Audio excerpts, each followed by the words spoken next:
Ladies and gentlemen, before our main event of the evening, proudly brought to you by Team Promotions, Peter Mandiatis, show number 10 and the 5th big extravaganza at Melbourne. Friday night fights, your boxing authority on Channel 31. Next Friday night, a replay at 9:30 in the night. Ladies and gentlemen, could you be please upstanding, and could I have absolute silence as we pay tribute, and then Leanne Maniatis will entertain you with the Australian National Anthem. Could I have absolute silence as a mark of respect to the loss of one of Australia's finest judges.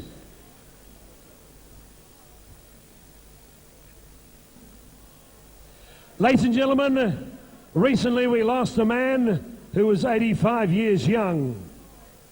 His name was Cliff Heaver, James Clifford Cliff Heaver. He was a boxing man for 60 years. He judged some of the greatest fights in modern-day Australian boxing history. Claude Noel, Barry Michael, Commonwealth Lightweight Championship in 1982.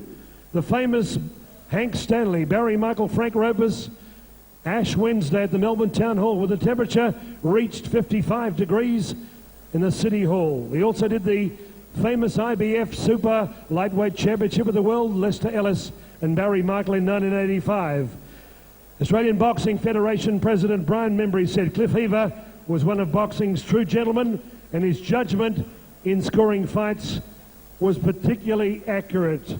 Ladies and gentlemen, God bless Cliff Heaver, former Australian legendary judge. Damon Membry will toll the bell 10 times in memory of the late Cliff Heaver.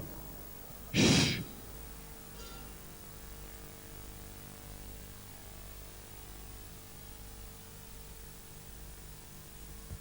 Shh.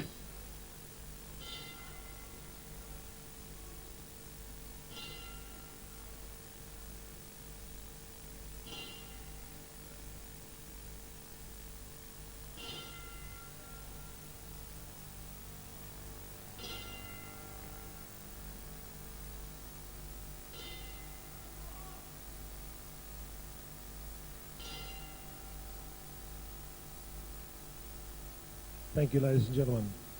Please remain standing and introduce the lovely Leanne Maniatis with the Australian National Anthem.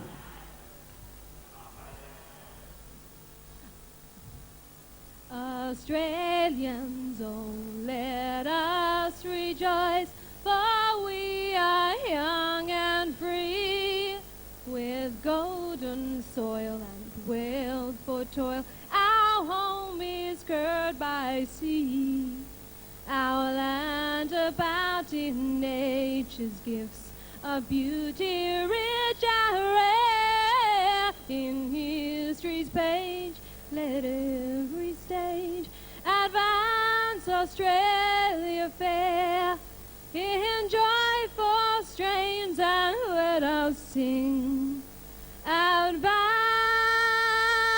Australia fair. Thank you. Thank you, Leanne.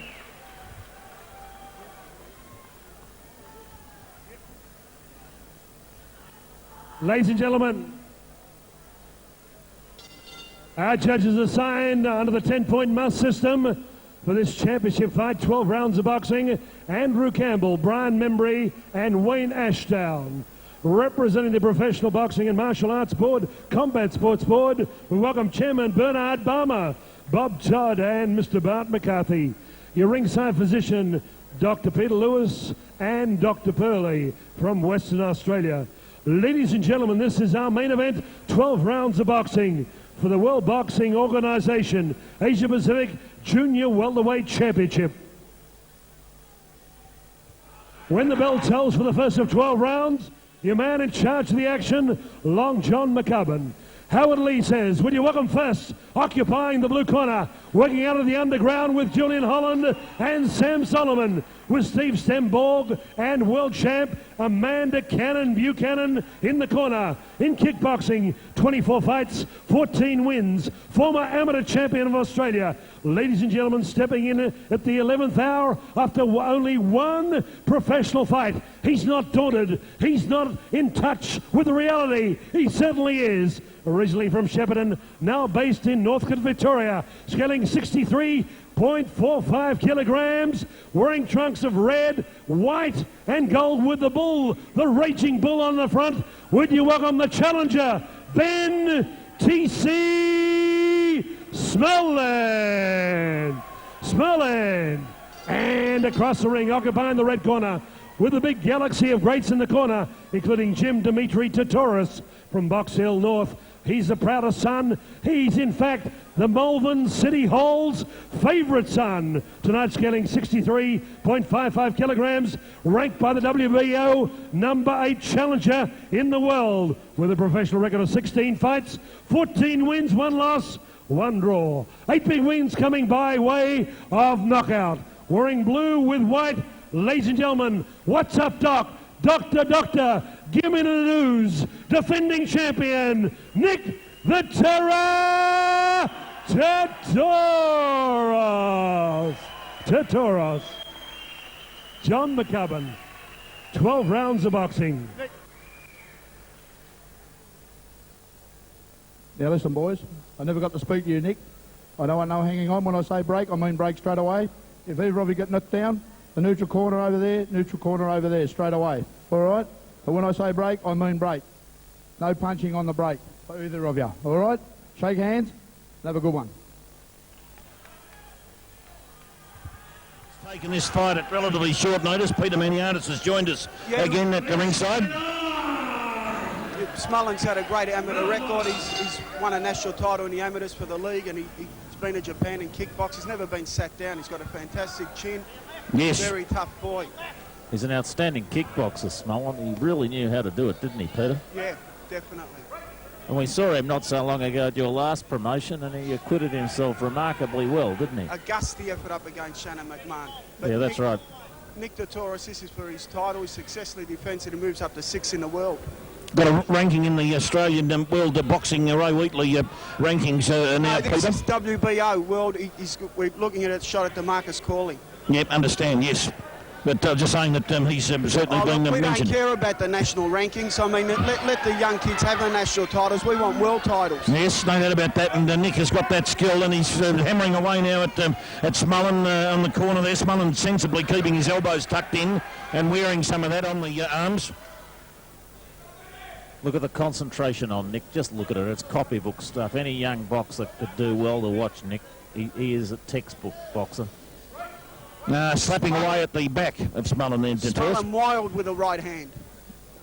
Oh, at left hook, just missed then from Smullen, but Nick works in. And Nick Tetoros in fantastic physical condition again. Presented remarkably well. He really is a fine physical specimen, isn't he? He's one of the fittest junior welders I've seen, I'd say, Nick Tetoros. I must say, I thought Smullen's put a bit of bulk on his arms, his upper arms there. He looks a little less gangly than the last time I saw him, Stephen. Yeah, I think he realised he needed to improve the strength factor, Robert, there, because he was lacking that against McMahon. And now Smullen is trying to maintain a position there, ring centre there. Tetoros moving around beautifully and then repositioning himself straight on. So he's flexible, Tetoros. I love the way he sets himself up. Oh, he's got beautiful flexibility and good lateral movement. The other thing with Tetoros, look at his guard. He keeps his guard right up. You're going to be a very brave boxer who'll get through his guard. No doubt about that. A nice punch there came through before from Nick. And again, that straight left, that's a killer punch for Tetoros, that straight left. He's got such a strong punch for a junior welder. Look how he keeps the gloves up at all times. His body is side on. He's always protecting himself against anything. Yeah, very competent and well-rated fighter, Tetoros. Well, he's the ultimate boxing scientist, this bloke, let's face it. Oh, a bit of a stumble there from Nick. Smullen coming in hard on Tetoros on the ropes. As slapping away. Nick Tetoros in a bit of trouble here at the moment on the ropes. Now what's McCubbin going to do? He's going to put a standing 8 count on Nick Tetoros.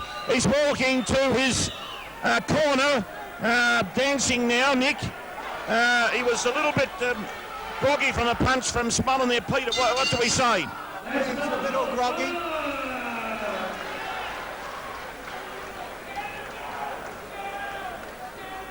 And Amanda Buchanan is giving plenty of instructions to Smullen there. Well, she was telling him to run right in. She thought that she had her man had Nick Tetoros in a vulnerable position then and told him to attack.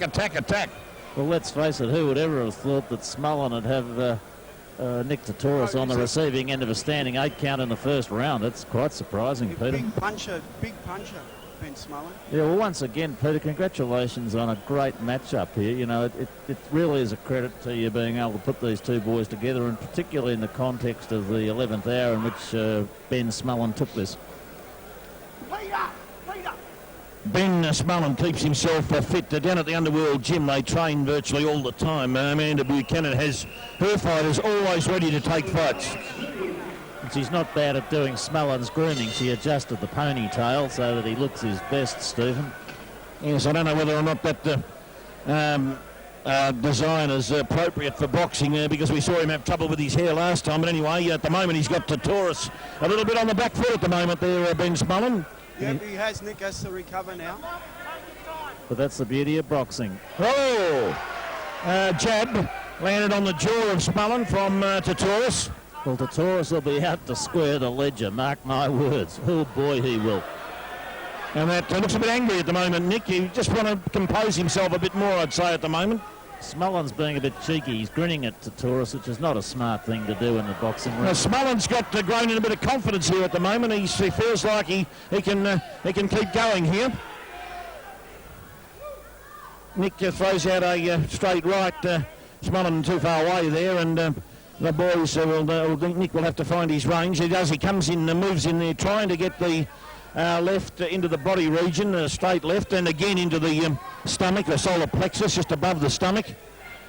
And again there, Tetoros now flying away at Smullen, and McCubbin splits him up.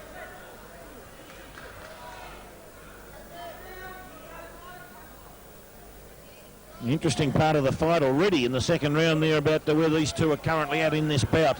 Smullen having won the first round.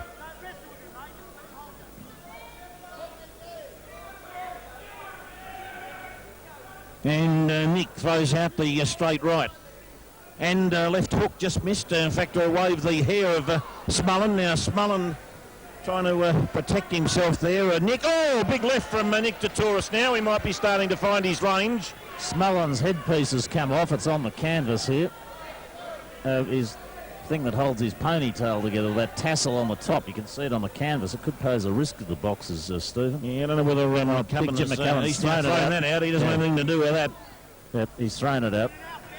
One of the problems with Smullen, and now his hair falls over his eyes, which is pretty stupid, really. Well, I can't see why he'd present like that. It just can't do him any good at all. But anyway, that's his worry. But he's complaining there to get a low punch. I'm not sure, but Tetoros now, he's got him in a headlock, Smullen, and Smullen with a right hand clipped. Big punch from Smullen goes to canvas. He did get a big punch earlier on and then fell more than anything else. But a big punch earlier that landed around about the jawline, and that sent him to the canvas. So now Nick comes in, big left hand, that vicious straight left, and now Tetoros pumps away at Smullen. McCubbin nearly got jammed into the neutral corner there, now gets out of the way. And Tetoros there hammering away at Smullen, who covers up. And the Tetoros camp over there going mad at the moment. There goes the ball for the end of round 2, and Ben Smullen, he's got a blood nose out of that, I think. There's a blood from the nostrils, Stephen. It's a very dazed Smullen. And they're getting his hair rearranged, as well as Smullen's in some degree of distress, Stephen. Well, gee whiz, I don't know whether or not he's going to go on with this, because Amanda Buchanan is asking him the question, are you all right? Well, he got hit by the Southern Aurora when Ben Smullen, as Tetoros found his region. Peter Maniatis has run around from the commentary area, and he's now in the corner. And he's launching a little bit of a verbal barrage at his fighter over there, Nick Tetoros. Smullen is quite distressed, Stephen. He's not looking at all well at the moment. I think he will have great difficulty lasting this round. He's nodding, he'll go on. Amanda Buchanan isn't even attempting to adjust his hairstyle. I wouldn't worry about that now. His survival is probably where we're at this point for Ben. It's unbelievable, you know. We've had an 8-10 first round against Tetoros, and he just got a 10-8 back. So what a turnaround. Oh, and Tetoros now. Tetoros is on fire. He's angry, Nick. No doubt about that, he's very angry with his first round performance, and he's... Smullen can't see through this hair. He keeps flicking it back, which is a distraction. It's silly, Stephen. I just saw him flick it when Tetoros is coming in. That's just madness. No, it doesn't help Robert at all. No need to go to the barber you and I go to, I think. But anyway, Tetoros now flaps the right hand around to the rib cage of Smullen, and McCubbin calls him back in. Oh, now Nick throws that straight left. That's a vicious punch. He got a hook on him there that connected with Smullen, Stephen. Nick is now positioning himself and pummeling away now with some very heavy artillery. A magnificent left that absolutely rocked Smullen. A right that's rocked him. A combination of the belly. He's struggling here, Smullen. Not so much resistance, and a blood nose profusely there, bleeding. And he's gone, Smullen. I'd say he's taken a ton of punishment here, and the towel's gone in anyway. Towel's been thrown. They won't let him go on. That's the end of it. And Smullen is in all sorts of trouble here. Terribly distressed. Oh, and an accident in the Tetoros corner. Someone fell off the ropes in an effort to get the belt round the boy. It might have been Nick's dad, I think. Smullen is terribly distressed. And Amanda Buchanan brings Smullen and Peter Lewis guard him back to the corner here, and they're looking for some assistance with a stool. The ringside position. As the stool comes in, and Smullen is not well. The doctor's having a look at him, Stephen. Nick Tetoros is very happy after what you'd say was a slow start for him. Yeah. Oh, but what a finish. Was he strong in rounds 2 and 3 with a KO in the third round with enormous body shots and head punches by Nick Tetoros. Absolute champ. Ken James at ringside gives Nick his seal of approval from Ken James there, the well-known actor and TV and film actor. And Skippy the Bush Kangaroo, wasn't he? The helicopter pilot or something, Stephen. I seem to remember that. Stephen, I wanted to comment on the fact I think that Smullen was really silly with that long hairstyle. I always box with a crew cut, and I had it shaved the day before so I could rake it over my opponent's face. It was a bit of a tactic which doesn't seem to use too much these days, and I would have thought you would have indulged in such behaviour, Robert, but there's no doubt that I do agree with you here that Smullen doesn't need those sort of distractions when he's fighting. He's recovered somewhat now. He spoke to Howard Lee. Well, I saw it get in his eyes when Tetoros then hit him with a jab. I mean, it was just silly. He got hammered with some big shots.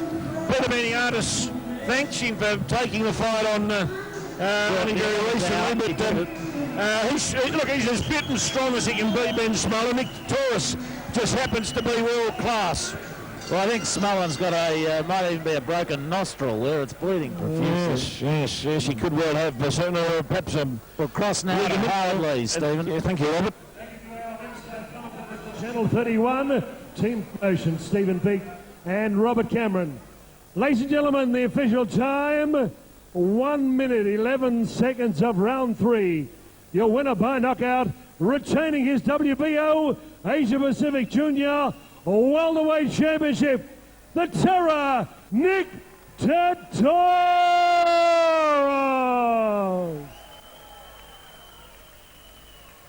Peter Maniatis. Peter, what was a rocky road last night turned out to be a night of intrigue and action, culminating in our main event. Ben Smullen's a very dangerous boy. Gee, I take my hat off to Ben Smullen. He took the bat on 24-hour notice. He shook us. He shook our world there for a little while. And Nick's tough enough to come back. But gee, Ben is a dangerous opponent. I respect the man for taking the bat on short notice. And he put up a great performance. He showed a lot of heart. Everyone's got to put their hand together. The guy's a warrior. What can we say?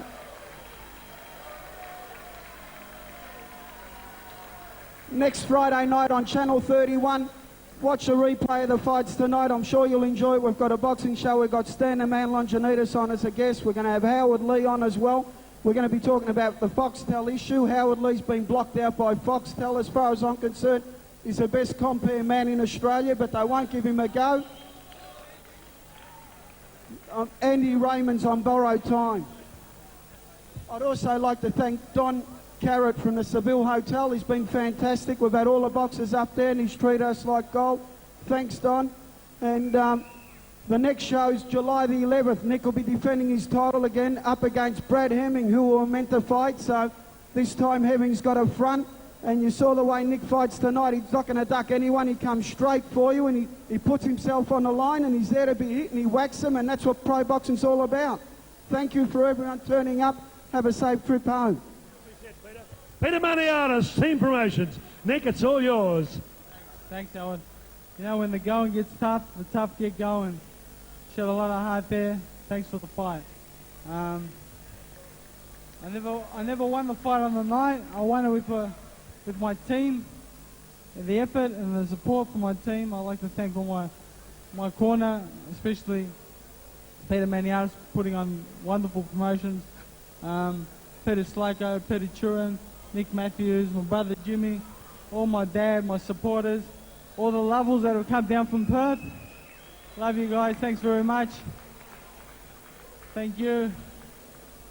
And most of all, Archie, Roy, thanks, mate.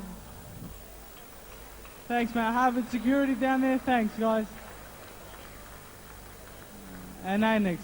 I'd like to thank my sponsors, Annex, Masashi, Black and Blue, and all you wonderful people for coming out tonight for the wonderful support. Thank you. Beautifully said, Ben Smullen. Ben, you didn't let anybody down. You came to fight. In fact, you won a standing 8 count against Nick Tetoros in the first round, but he just blew you away in the finish. Bad luck.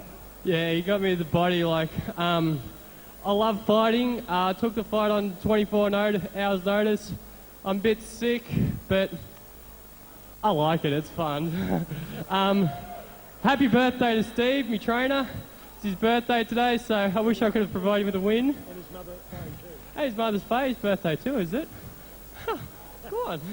And yeah, I got to thank everyone from the underworld, and hopefully you'll see me to Thai boxing next on the 30th of March. I much prefer my knees and elbows and Thai boxing rather than me boxing, but it's good. It really complements it. And congratulations to Nick. He's a good champion, so. Beautifully said, Ben. Okay, 3 cheers for Nick Tetoros. Hip hip! Hip hip! Hip hip! Okay, on behalf of Peter Maniatis, protect yourself at all times, both physically and emotionally. For those about to rock, here we go!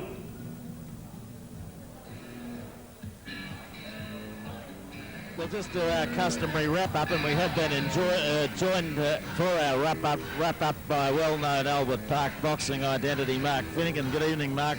Good evening, Robert. How are you, Stephen? Good to see you, Mark Finnegan there, well-known. He loves his boxing. He trains in the gymnasium. Mark, we had a good night here tonight. How did it look outside, especially the controversial Stack Robinson bout? Have you ever seen anything like that before? I never ever seen anything like that before in my life, Stephen. It was the most controversial indoor fight. Boring fight, I must say, during the proceedings, but very, very controversial end. Certainly wasn't. The rules were brought into bearing, and there no doubt to be a rematch between those two boys, between Stack and Robinson down the line, because I think unfinished business was the situation there, and you can't have anyone jump into a ring during a fight at all. Tell me, Stephen, I understand you're the eyes and ears of the Victorian Boxing Control Board. Have you had any feedback as to what the board might do? Well, the board will hold a hearing into why David Hedgecock of the Stack Corner entered the ring before the fight was ended. Now, will, of course, David Hedgecock be entitled to natural justice and legal representation? Oh, there's plenty of that at this table, that's for sure. Too right, Mark. My understanding of an initial hearing at board level is that the person who was brought before the board normally would not have representation, but would attend a hearing in the first instance, and if that person disagreed with the result of that hearing, would therefore take their dispute to more than likely the Victorian Civil Administrative Tribunal, VCAT. Look, all I can say is that it's one of the most controversial ends to a fight I've ever seen, and I think that national justice will take its course. I have a good point, Mark. I think you're quite right. It doesn't matter what the board do. I've never seen Dave Hedgecock so steamed up in my life. Have you, Mark? No, never in my life, and